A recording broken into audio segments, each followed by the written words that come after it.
Good morning, students. How are you? I hope you all are fine. Students, in our previous classes, we finished our medicine part and food in chemistry. ठीक है? Today we are going to start cleansing agent. ठीक है? Cleansing agent basically आप सबको पता है कौन आएगा, पे सोप और डिटर्जेंट आएंगे. ठीक है? तो सबसे पहले हम यही डिस्कस करने वाले हैं कि सोप और जो डिटर्जेंट, जिनको हम सिंथेटिक डिटर्जेंट भी बोल देते हैं, ये क्यों आए. भाई आप कपड़े वगैरह धोते हो तो पानी नहीं क्यों नहीं धो दिया, वाटर इज सफिशिएंट क्यों नहीं था. तो देखो उसके पीछे एक रीजन है क्या, कि भी आपका जो वाटर है वो क्या आपका पोलर है, और जो भी आपकी डस्ट या ऑयल जो भी फैब्रिक या आपकी स्किन के लगी हुई है वो सारे क्या होते हैं, नॉन पोलर. ठीक है, और आपको पता है नॉन पोलर चीज पोलर में क्या होती है, इनसॉल्युबल होती है. इट मींस जो एक वाटर है वो सफिशिएंटली क्लींजिंग एजेंट की तरह काम नहीं कर सकता. ठीक है, तो इसीलिए सिर्फ ओनली पानी में आपके कपड़े जो भी आपकी स्किन वगैरह वो क्लीन नहीं हुई. ठीक है, तो इसीलिए आपको क्या ऐड करना पड़ा, सोप या फिर डिटर्जेंट आपको पानी में ऐड करना पड़ा, ताकि आपका ये ऑयल और डर्ट इजीली क्या हो जाए, रिमूव हो जाए. तो बेसिकली आपका ये जो सोप और डिटर्जेंट क्या है, क्या करते हैं, it helps in removal, soap and detergent, it helps in removal of fat बोल दो या फिर ऑयल बोल दो, जो किसके ऊपर स्टिक है, आपके फैब्रिक के ऊपर स्टिक है, which bind to the fabric of skin, which binds to the fabric और स्किन. तो इसीलिए हमें इन दोनों की जरूरत पड़ी. अब हम वन बाय वन इनको डिस्कस करते हैं. What are soaps and what are detergents. पहले आप ये नोट डाउन करो.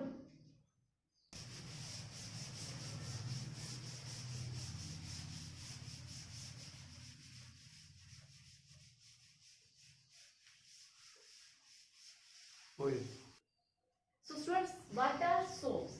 Soaps are basically the sodium and potassium salts of long chain of fatty acid. क्या है ये?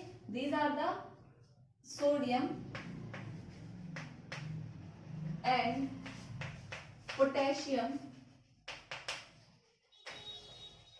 salts of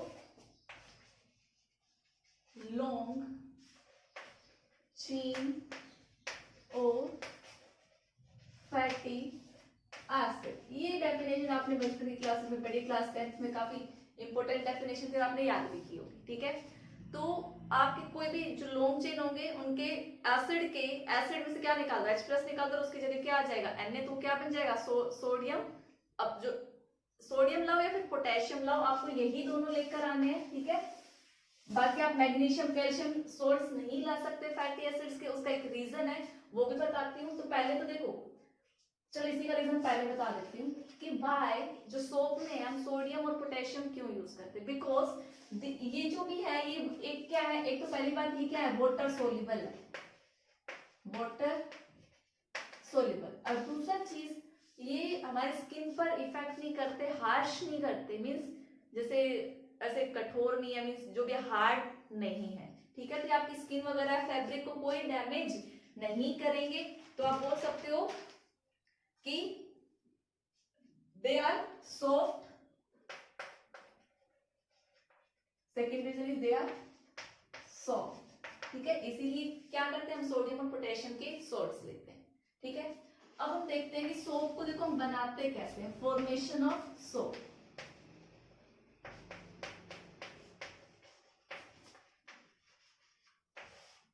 उस रिएक्शन को हम क्या बोलते हैं, सपोनिफिकेशन रिएक्शन.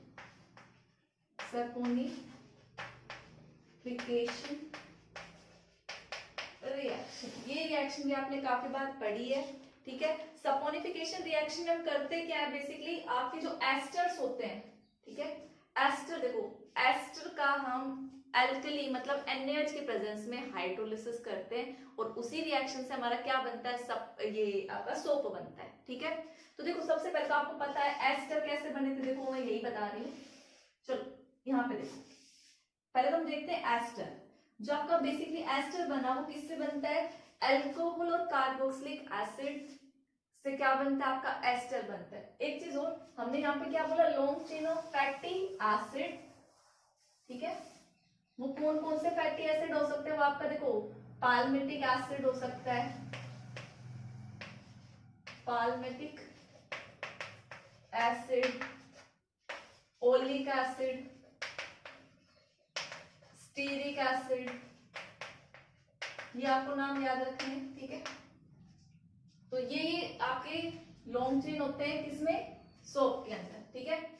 तो देखो पहले तो आपको फॉर्मेशन ऑफ एस्टर बताऊंगी, फिर हम एस्टर का क्या करेंगे, हाइड्रोलिसिस करेंगे, ठीक है। और जो फॉर्मेशन ऑफ एस्टर वो जस्ट बस आपकी नॉलेज के लिए। देखो बताओ ये कौन सा अल्कोहल है, CH2OH, CHOH। मैंने अल्कोहल फिनोल ईथर में इसका नाम बताया था आपको, ठीक है। ट्राई अल्कोहल है, ठीक है, ट्राई हाइड्रिक है। इसका नाम क्या है आपका, ग्लिसरॉल या ग्लिसरीन जो है वो इसी चीज की बनी हुई है, ठीक है, जिसको हम क्या बोलते हैं, ग्लिसरॉल। अगर हम ग्लिसरॉल की किसके साथ करा दें आपकी स्टील, अब एक एग्जांपल ले लो मैं, स्टीरिक एसिड। स्टीरिक एसिड क्या होता है आपका, C17H35, इसको रिवर्स करके लिख देती हूँ, C17H35COOH, ठीक है। देखो कितने हैं ये आपके पास, 3 है, तो आपको ये कितने चाहिए, 3 चाहिए, ठीक है। यहाँ से क्या होगा, H और OH निकल जाएगा, तो आपका क्या बनेगा, ये वाला पार्ट कहाँ के अटैक करेगा, यहाँ पे। तो ऐसे 1 बाय 1 सारे OH क्या हो जाएंगे आपके, रिमूव हो जाएंगे, ठीक है। तो यहाँ पे आपका क्या आ गया, देखो सारे OH रिमूव हो गए, और स्टीरिक एसिड का आपका पार्ट आ गया C17H35, ठीक है। ऐसे ही नीचे वालों में कर दो, C17H35, C17H35। तो देखो इसको हम क्या बोलेंगे, ग्लिसराइल एस्टर ऑफ, देखो ग्लिसरीन और एस्टेरिक एसिड से बना था, और ये क्या बना, एस्टर लिंक कीजिए, RCOOR, ठीक है। तो क्या है, glyceryl ester of stearic acid, ester of stearic acid, ठीक है। अब देखो मैंने क्या कहा, सपोनिफिकेशन रिएक्शन में क्या करते हैं, आप हीट करोगे या किसकी प्रेजेंस में, आप बोल सकते हो बेसिकली हाइड्रोलिसिस करा रहे हो, NaOH एक अल्कली की प्रेजेंस में, NaOH, ठीक है। तो देखो NaOH है, तो ये जो OH पार्ट है, ये वाला बॉन्ड फर्दर ब्रेक होगा आपका, ठीक है। और ये OH पार्ट किसके साथ जाएगा आपका, इसके साथ, तो आपको वापस से क्या मिल जाएगा, ग्लिसरॉल मिल जाएगा। और यहाँ पे अब H आने की जगह जो एसिड था, अब क्या आएगा आपका, Na आएगा, और कितने मिलेंगे आपको, 3। तो क्या बना आपका C17H35COONA, इसके ऊपर पॉजिटिव चार्ज, ये नेगेटिव चार्ज, और आपको क्या मिल गया, ग्लिसरॉल मिल गया, CH2OH, CHOH और CH2OH। देखो ये जो है, ये पानी में क्या एक कोलाइडल सॉल्यूशन बनाता है। भाई आपने एस्टर लिया, एस्टर अल्कली के मीडियम में क्या कराया, हाइड्रोलिसिस कराया, कि आपको क्या मिल गई, सोप ही मिल गई। लेकिन बेसिकली क्या है, कोलाइडल सॉल्यूशन है अभी भी, और सोप तो आपको पता है सॉलिड होती है। तो उसको सॉलिड फॉर्म में लाने के लिए आप क्या करेंगे, आप उसके अंदर NaCl ऐड कर देते हैं, ठीक है, ताकि आपका क्या बन जाए, प्रेसिपिटेट बन जाए। मैं यहाँ पे रब कर रही हूँ। आप फिर इसके अंदर क्या डालते हो, NaCl, ताकि आपकी सोप क्या हो जाए, प्रेसिपिटेट या precipitate of soap take place, ताकि आपके पास एक कोलाइडल सॉल्यूशन ना हो, एक सॉलिड फॉर्म में आपकी सोप आ जाए, ठीक है। अब देखो सोप निकालने के बाद आपका जो लिक्विड नीचे रह गया, उसका एक पर्टिकुलर नेम है, उसको हम क्या बोलते हैं, लाइन, LYE, सॉरी, ये क्या है, भाई सॉल्यूशन में से आपने NaCl डाला, सोप का प्रेसिपिटेट सॉलिड पार्ट निकाल दिया, जो भी आपका फिल्टर रेट बच गया, जो भी सॉल्यूशन बच गया, उसको हम क्या बोलेंगे, L/A। अब आप देख लेना इसको कैसे प्रोनाउंशिएट करना है, ठीक है, आप इतना नोट डाउन करो। सो स्टूडेंट्स, अब हम पढ़ते हैं टाइप्स ऑफ सोप। आपको पता है सोप बहुत तरह की होती है, आपको देखकर भी पता लग जाता है। देखो कुछ सोप हम कहाँ यूज करते हैं, टॉयलेट्स वगैरह में हैंड क्लीनर के लिए यूज करते हैं, कुछ नहाने के लिए यूज करते हैं, कुछ शेविंग क्रीम्स यूज करते हैं, कुछ बर्तन साफ करने के लिए अलग सोप्स हैं, और कुछ आपको पता है कुछ सोप्स ट्रांसपेरेंट दिखती है, कुछ में सबका क्या है रोल अलग अलग है, तो कुछ ना कुछ चीजें उनमें अलग होंगी। तो हम वही डिफरेंट टाइप्स की सोप डिस्कस करने जा रहे हैं। यहाँ से क्वेश्चन आ जाता है काफी बार। तो देखो पहला केस आपका टॉयलेट सोप। टॉयलेट सोप्स में क्या होता है, भाई आपको जर्म्स वगैरह ये सब क्लीन करना होता है, तो हम यहाँ पे क्या लेते हैं, जो आपका फैटी एसिड है वो कैसा यूज करते हैं, हाई ग्रेड वाला यूज करते हैं, ठीक है। तो आप बोल सकते हो it is prepared by using high grades of fatty acid. क्या यूज करते हैं हम, high grade of fatty acid, ठीक है। और आपको पता है अपनी डेली लाइफ में यूज कर रहे हैं, ठीक है, हम अपने हैंड वॉश करते हैं। तो देखो बेसिकली सोप बना किससे था, अल्कलाइन मीडियम में हाइड्रोलिसिस से बना था, मींस NaH में। अब अगर NaH की अमाउंट ज्यादा होगी और आप डेली यूज कर रहे हैं तो आपकी स्किन पे इफेक्ट डालेगा। तो आप यहाँ पे इन सोप्स में क्या करते हो, आप रिमूव करते हो excess alkali, remove excess alkali, ठीक है। और भाई कुछ आप थोड़ा अट्रैक्टिव दिखने के लिए इसमें क्या डालते हो, कलर वगैरह डालते हो, अच्छी स्मेल के लिए आप इसमें बोल सकते हो परफ्यूम्स वगैरह ऐड कर देते हो, ठीक है। तो आप बोल सकते हो फॉर अट्रैक्टिव पर्पस, यहाँ पे क्या, या स्मेल आपकी good, for attractive purpose perfumes और कलरिंग, कलर भी डालते हो वो ऐड करते हो, ठीक है, इनको अट्रैक्टिव बनाने के लिए, ठीक है, to make soap attractive. Second type की जो आपकी सोप है वो कौन सी है, फ्लोटिंग सोप,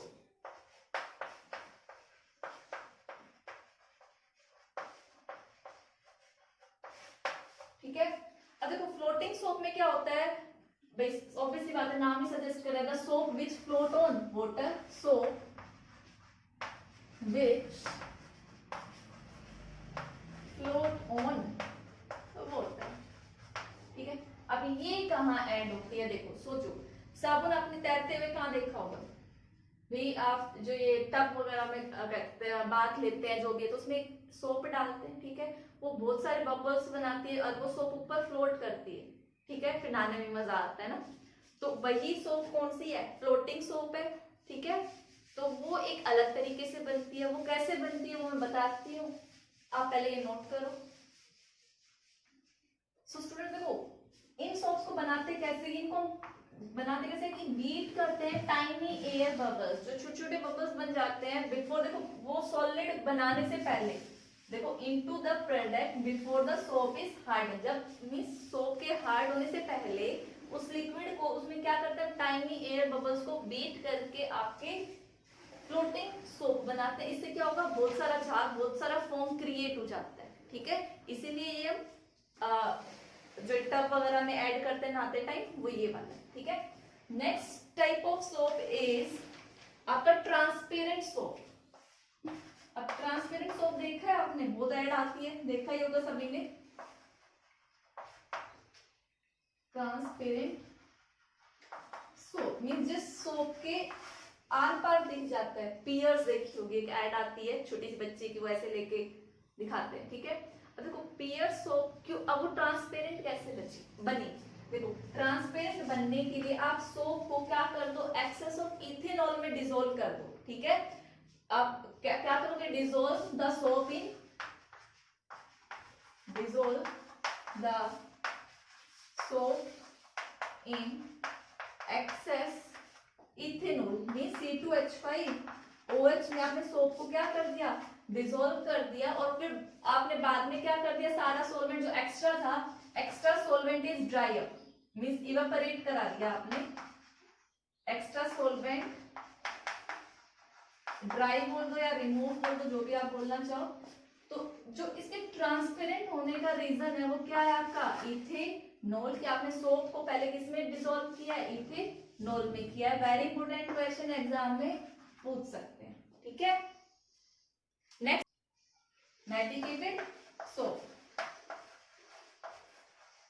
देखो अब इस सोप के बारे में मैंने कल के लेक्चर में भी डिस्कस किया था। मींस ऐसे सोप जिनमें मेडिसिनल प्रॉपर्टी होती है, लाइक डिटॉल आपकी, ठीक है, कहते हैं जर्म्स को किल करती है, ठीक है। लक्स वगैरह के ऐड में आपने कहीं देखा है जर्म्स को किल करती है, नहीं। डिटॉल वाले में क्या दिखाते हैं कि वो जर्म्स को किल करती है, मींस उसका मेडिसिनल यूज है, ठीक है। मींस उनके अंदर क्या ऐड है, आपके एंटीसेप्टिक ऐड है, ठीक है। अब एंटीसेप्टिक लाइक डिटॉल आपके, और ये जो सेवलॉन वगैरह ये क्या है आपके एंटीसेप्टिक है। अब देखो उसमें जो एंटीसेप्टिक प्रॉपर्टी है, मेडिसिनल जो प्रॉपर्टी है, वो कौन से कंपोनेंट की वजह से है, कल बताया था बाइथेनॉल। तो आप याद रखना इन सोप्स में क्या ऐड किया जाता है, बाइथेनॉल, ठीक है। स्पेलिंग एक बार देख लेना, BITHI, ओ नहीं आएगा, BITHI नॉल, बाइथेनॉल, ठीक है। तो मेडिकेटेड सोप्स में बाइथेनॉल आपको मिलेगा। तो आप पहले इतना नोट करो, एक दो टाइप की और सोप्स है वो डिस्कस करती हूँ। तो स्टूडेंट देखो नेक्स्ट टाइप की सोप है शेविंग सोप।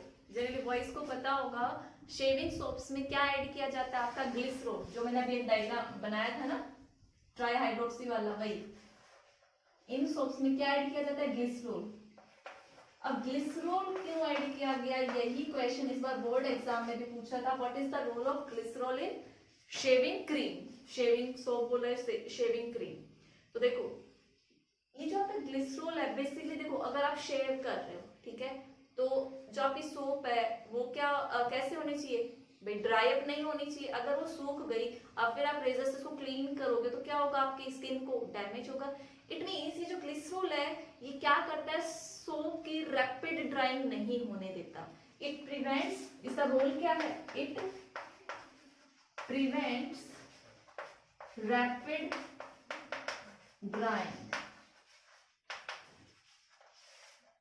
सोप को गीला करके रखता है, ड्राई नहीं होने देता, यही रोल है। वैसे स्टूडेंट्स यहाँ पे बहुत मिस्टेक करते हैं, वो लिख के आते हैं कि इसकी एंटीसेप्टिक प्रॉपर्टी है, कट मार्क लग जाता है तो ये इसको प्रोटेक्ट करता है, नहीं। इसका मेन रोल क्या है, सिर्फ सोप को ड्राई होने से रोकना, ठीक है। तो आपको याद रखना है, बाकी सब गलत आंसर है। Correct answer is to prevent rapid drying. देखो अब इसमें इसके साथ साथ एक गम भी प्रेजेंट होता है, ठीक है। उस गम का नेम क्या है आपका, रोजिन। क्या है, रोजिन। बेसिकली ये क्या करता है, फोम क्रिएट करने में हेल्प करता है, ठीक है। वो भी आपका क्या होगा, जिससे सोप की ड्राइंग प्रिवेंट होगी। अभी जो रोजिन है आप इसको ऐड करोगे तो ये मींस गम रोजिन आपने ऐड किया तो ये आपका प्रिपेयर करता है सोडियम रोजिनेट। इट फॉर्म सोडियम रोजिनेट, जिसकी वजह से वो क्या रहता है, मींस बेसिकली वो भी इसी की हेल्प करता है ताकि सोप आपकी ड्राई ना और पूरा से झाग झाग क्रिएट सा हो जाए, ताकि शेविंग में क्या हो, स्मूथनेस आए, ठीक है। तो ये था आपका shaving soap, note down. Friends next type of soap is laundry soap. देखो लॉन्ड्री सोप में भी क्या चाहिए, आपका फैब्रिक वगैरह अच्छे से क्लीन होना चाहिए, तो उसमें हम क्या डालते हैं, फिलर्स डालते हैं। फिलर को आप इनहेंसर भी बोल सकते हो, इट मींस जो आपकी क्लींजिंग प्रॉपर्टी को इनहेंस कर रहे, ठीक है। तो इनहेंसर के लिए आप क्या डाल सकते हो, आप जिस पानी में सोप डालें अगर आप उसमें बोरेक्स डाल दो या फिर सोडियम कार्बोनेट डाल दो, Na2CO3 डाल दो, या फिर जो हमने देखो इससे पहले शेविंग सोप में पढ़ा था ना, जो गम की तरह सोडियम रोजिनेट ये फोम बनाने में हेल्प करता है। तो ये सारे क्या इनहेंसर है, ये क्लींजिंग प्रॉपर्टी को इंक्रीज करते हैं, ठीक है। Next type of soap is scoring soap. देखो इसमें ये कौन सी सोप है, देखो एक आपने देखा होगा स्क्रबर होते हैं, ठीक है। जैसे घरों में हम लोग जनरली फीट को क्लीन करने के लिए देखो पत्थर वगैरह यूज करते हैं, तो उससे क्या हो जाती है, क्लींजिंग प्रॉपर्टी थोड़ी अच्छी होती है, ठीक है, क्लीन हो जाती हो। तो उसी कंसेप्ट को यूज किया गया है यहाँ पे। आपने देखा होगा स्क्रबर्स आते हैं फेस के लिए, उनमें छोटे छोटे दाने से होते हैं, जब आप क्लीन करते हो तो आपकी स्किन थोड़ी क्लीन हो जाती है, ठीक है। तो जो एजेंट है उनको हम क्या बोलते हैं, स्कोरिंग एजेंट बोलते हैं। वो बेसिकली क्या होता है, प्यूमिक स्टोन होते हैं, बहुत छोटे छोटे स्टोन ही होते हैं और कुछ नहीं है, ठीक है। ऐसा नहीं है इतना बड़ा स्टोन आएगा, अगर आप ऐसे फेस पे रख लोगे जब तो स्किन आपकी पूरा ऐसे रेड रेड हो जाएगा, ठीक है। वो बहुत ही फाइन, या फिर आप बोल सकते हो फाइनली डिवाइडेड आपकी सैंड, स्टोन ही बोल दो इसको भी, बहुत ही छोटे पत्थर है आपके। तो ये बेसिकली किसकी तरह काम कर रहे हैं, आपके स्कोरिंग एजेंट की तरह काम कर रहे हैं, ठीक है। प्यूमिक स्टोन के बारे में आपने लैब वगैरह में देखा होगा, वो जो हम पत्थर ही होते हैं ये भी एक तरह के। और आप इसको यहाँ पे सैंडी कर लो, सैंडी तो मोटी, लेकिन ये बहुत ही बारीक सैंडी टाइप की होती है जो आपकी डर्ट या इसको स्किन से निकालने में हेल्प करती है। तो ये थे आपके टाइप्स ऑफ सोप। अब हम डिस्कस करेंगे advantages and disadvantages of soap. तो स्टूडेंट्स, अगर सोप की अगर मैं सबसे पहले एडवांटेज की बात करूं तो आप बोल सकते हैं कि गुड क्लींजिंग एजेंट है, गुड क्लींजिंग एजेंट। और दूसरा इसका सबसे बड़ा एडवांटेज क्या है, ये बायोडिग्रेडेबल है, बायोडिग्रेडेबल। ये आपने पढ़ा है बचपन की क्लासेस में ही, ठीक है। और ये ओनली किस में काम करता है, आपके सॉफ्ट वाटर में काम करता है। भाई इसकी क्या है डिसएडवांटेज है कि ये जो हार्ड वाटर में work, it do not work, लिख सकते हैं आप, it do not work in hard water.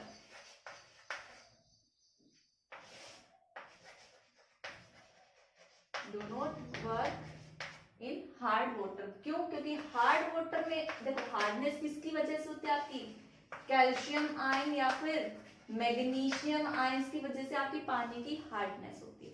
तो बेसिकली जो सोप है ये क्या होता है, इन कैल्शियम और मैग्नीशियम के साथ बाइंड कर जाता है और एक कंपाउंड बनाता है, ठीक है। वो देखिए अब क्या होता है, देखो सोप आपने क्या पढ़ा था, C17H35COONA, ये था आपका, ये पॉजिटिव और ये नेगेटिव। अगर पानी में चाहिए, देखो मैं कैल्शियम ले लूं, यहाँ पे मैग्नीशियम भी हो सकता है, ठीक है। तो देखो ये 2 पॉजिटिव है सोडियम पे 1, तो इसके कितने आयंस चाहिए, यानी सोडियम तो सॉल्यूशन में चला जाता है और ये कैल्शियम इसके सोप के साथ बाइंड कर जाता है। अब कितने चाहिएंगे, ये 2। तो फॉर्मूला क्या होगा, C17H35COO ट्वाइस कैल्शियम है तो कैल्शियम आ जाएगा, अदरवाइज मैग्नीशियम हुआ तो मैग्नीशियम आ जाएगा।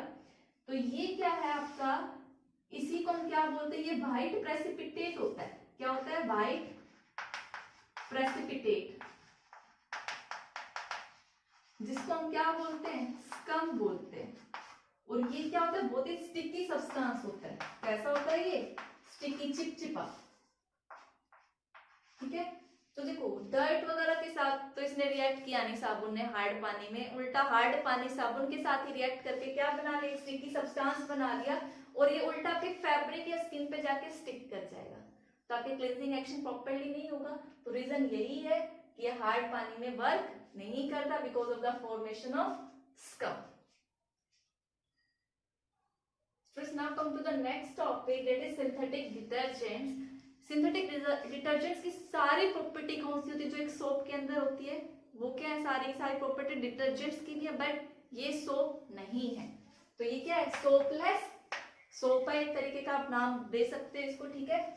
ये काफी अच्छा क्लींजिंग एजेंट है इन हार्ड वाटर ऑल्सो, ठीक है। Hard water also it is a better cleansing agent, और आपका सोप नहीं था, ठीक है। अगर मैं इसके डेफिनेशन की बात करूं तो these are the ammoniated and sulphonated salts of long chain of hydrocarbon, long chain of hydrocarbon. बेटा आप डेफिनेशन आप सबको याद करनी है, सोप की भी और डिटर्जेंट की भी 1 मार्क में कभी भी पूछी जा सकती है, ठीक है। तो ये आपके डिटर्जेंट्स होते हैं, ठीक है। नेक्स्ट थिंग इज आप ये क्या होते हैं, नॉन बायोडिग्रेडेबल, ये इसका डिसएडवांटेज है। दीज आर नॉन बायोडिग्रेडेबल, ठीक है। अगर मैं इसकी क्लास पढ़ूं तो इसको हम 3 क्लास में पढ़ेंगे अभी। एक आपके एनायनिक डिटर्जेंट्स, एनायनिक डिटर्जेंट्स,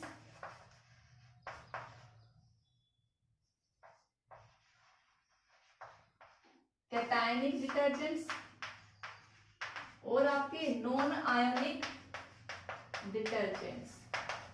इन सबको मैं अभी डिटेल में बताऊंगी, पहले आप ये कॉपी करो।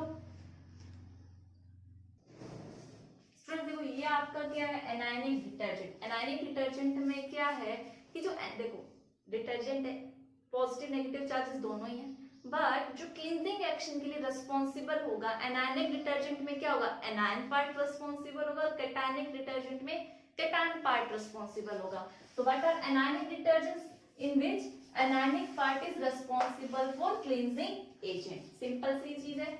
अगर इसकी डेफिनेशन की बात करूं तो ये क्या है बेटा, डेफिनेशन इज वेरी इंपॉर्टेंट, पूछ सकते हैं एनायनिक डिटर्जेंट्स क्या है, कैटायनिक क्या है।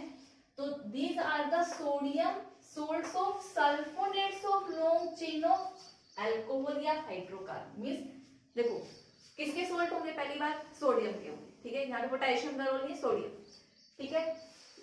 सोडियम के सोल्ट होंगे और सल्फोनेट सोल्ट होंगे, ठीक है।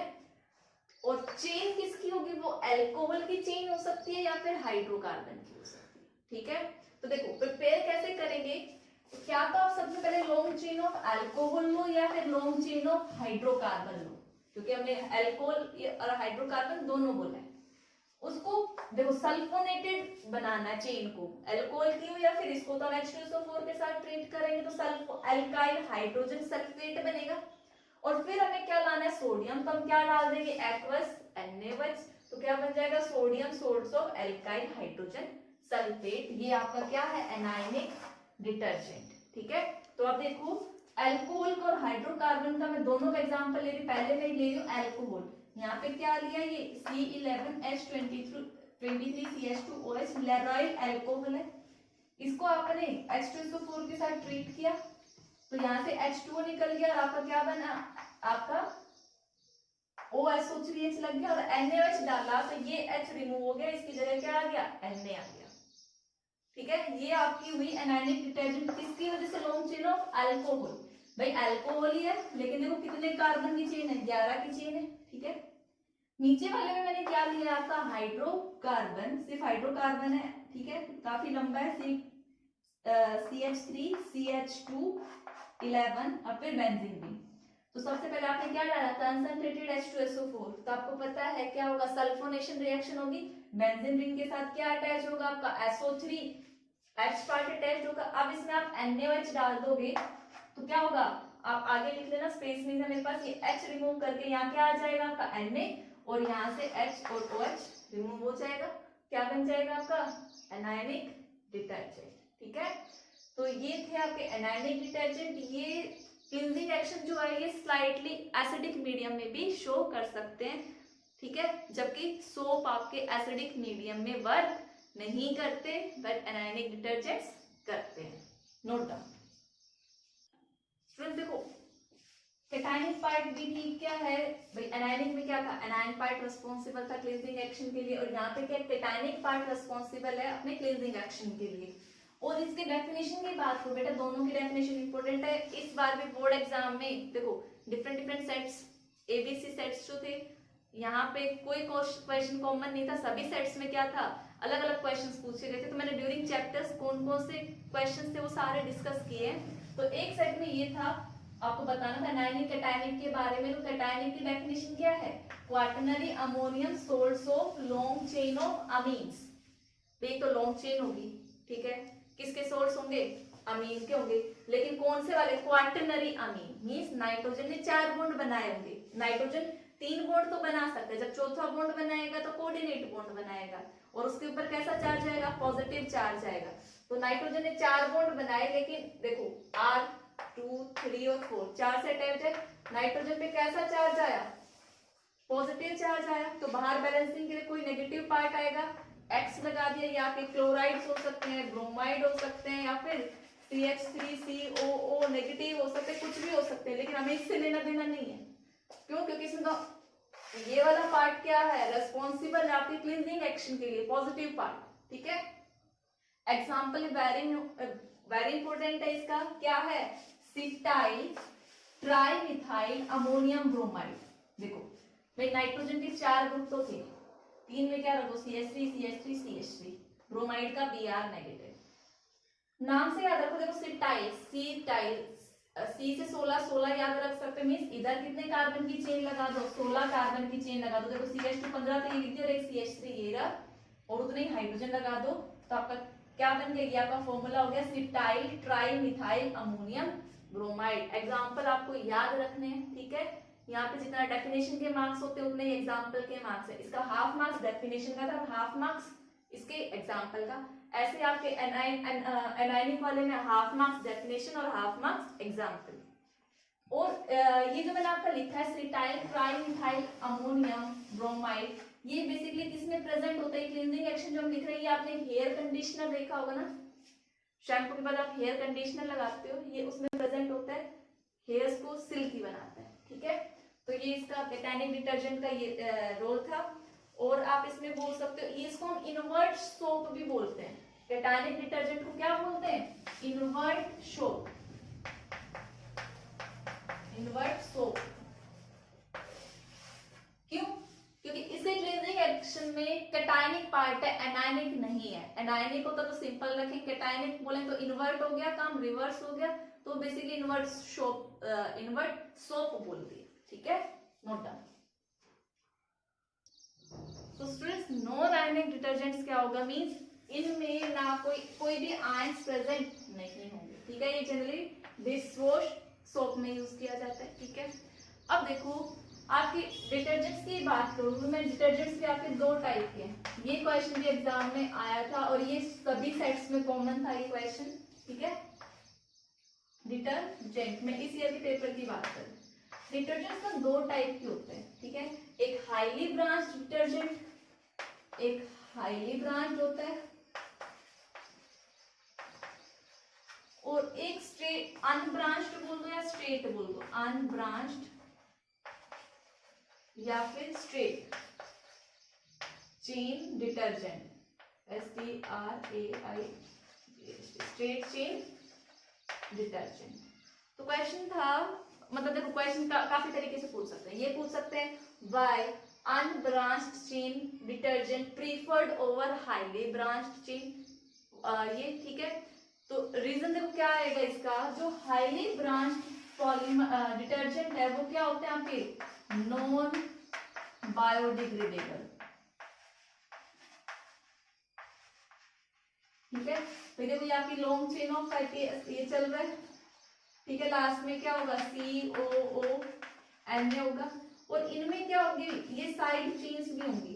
तो जो भी आपका इसको डिकम्पोज करेगा इन साइड चेन की वजह से वो इस पे अटैक नहीं कर पाएगा और वो क्या बन जाएगा, नॉन बायोडिग्रेडेबल। अगर ये चेन ना हो तो ये इजीली क्या हो सकता है, डिकम्पोज हो सकता है। तो इट मीन जो आपकी अनब्रांच्ड है या जो स्ट्रेट चेन है वो क्या होती है, बायोडिग्रेडेबल होती है एज कंपेयर टू अनब्रांच, ये हाईली ब्रांच्ड, ठीक है। तो आपको याद रखना है हम लोग प्रीफर कौन सा करेंगे, आपका स्ट्रेट चेन डिटर्जेंट या फिर unbranch detergent, because they are biodegradable. और हाईली ब्रांच क्या होते हैं, नॉन बायोडिग्रेडेबल, ये पॉल्यूशन क्रिएट करेंगे, ये पॉल्यूशन क्रिएट नहीं करते हैं। तो ये रीजन आपको लिखना था just in a simple language. तो ये इसके साथ हमारा chemistry in everyday life chapter over होता है। आपको सभी एनसीईआरटी क्वेश्चंस की प्रैक्टिस करनी है, ठीक है। लास्ट ईयर के आए हुए क्वेश्चंस तो मैंने साथ साथ आपको डिस्कस कर ही दिए, ठीक है। So that's all for today's lecture. Thank you and have a nice day.